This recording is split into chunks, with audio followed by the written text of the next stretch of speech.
what are some signs that you would see quite evident when you see that you're being successful in creating that sense of safety and connection? Yeah, and I haven't up till now differentiated. There is a difference between psychological safety and psychological health and safety. So the legislation that I spoke to before relates to the broader psychological health and safety, but psychological safety is primarily based on the work of Amy Edmondson, and there were a couple of earlier researchers before her. Now, for me, there's been quite a lot of debate and confusion around these two terms. So Amy's work is typically at the team level, and there's a lot of focus put on the role of the leader in creating psychological safety. Now, in terms of its relationship to psychological health and safety, I actually heard someone, or I think it was Professor Brock Bashan actually, that was saying he heard someone saying it's just the icing on the cake. And he was saying, no, it's not. It's actually absolutely foundational, because if you have any psychosocial hazards, whether it's role clarity or work overload, if you don't have an environment where people can speak up, then they're not going to be addressed. So if we're talking about psychological safety and trust at the team level, and Sean, I know you're aware of this, there was a classic study done with Google called Project Aristotle that showed that teams had higher levels of psychological safety where people did feel that they could speak up and lean in.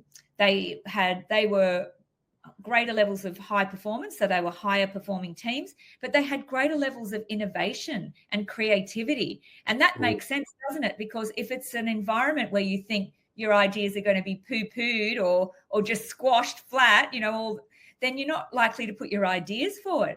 So it's really important that we create these spaces. So you're going to see more people speaking up about a range of issues, including some of those psych health and safety issues, I would say. I'd say you'd see more people being vulnerable in terms of, if it's a safe environment, they're more likely to share what's happening in their whole life, with maybe their kids.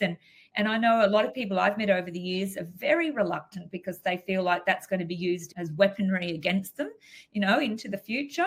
I think we'll see, I know we see more people helping each other, because we also know when there's more positivity, people are more altruistic, In fact, Adam Grant, who many of your listeners will be familiar with, he has a wonderful exercise called the Reciprocity Ring. And so he does this with his MBA students, but you could do this with your team, even as a bit of a reset, or if a new member joins. And everybody in the team goes around, maybe at the beginning of the year or the quarter, if you like, and they share something that they're working on. So it could be a personal related goal, but a professional goal. And then they ask for help. They basically said, this is what I'm trying to do, and this is the help I need. So they might be really clear on the need, but then everybody gets to say, oh, I could help with that, or I know someone that could help with that, or they might have other ideas that you haven't even thought of.